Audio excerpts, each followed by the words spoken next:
Group dynamics. Introduction. Your main aim apparently is to understand why do individuals form group.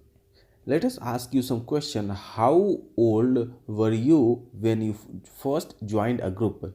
How many different group do you belong to? How would you identify a group leader?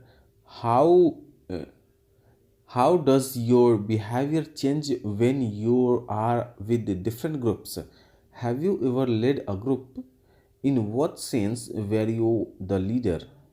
What were the result? If on your own you start answering these questions, you will find that understanding group behavior and the properties of group are essential to being both a good manager and an effective member of groups. If in some of the preceding units of lesson in this course you must have to now familiar you must have by now become familiar with the manager's functions related to group.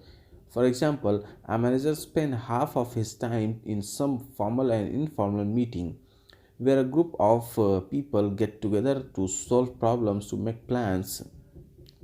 So the manager himself act as a member of a group with other managers or colleagues. In last unit, you have come across the Hawthorne studies. This study demonstrated that group has a powerful effect on human behavior.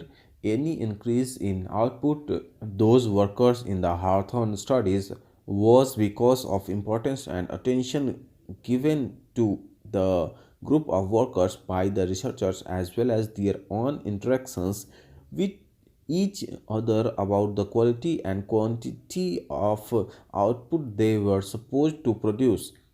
In 17 units, you come across the fact that people are motivated to act in a certain way in a given situation, and one should change the situation in order to make the people act the way one wants them to.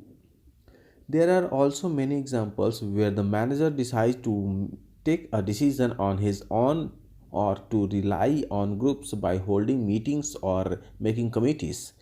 In management, small groups with which he interacts are very important for a manager. It may consist of his peers or colleagues or managers, specialists, or others who rely really helps the manager to take an effective decision.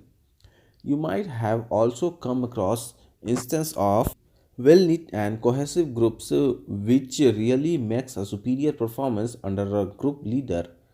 For all these purposes, you must try to gain understanding of how to manage a group and how to become a more effective group member. In order to develop above two objectives, you must always keep in mind that a group is part of a larger organization with which it interacts. It is in this context that we talked of group dynamics, so we must understand the meaning of group dynamics before we talk about the dynamics of group information.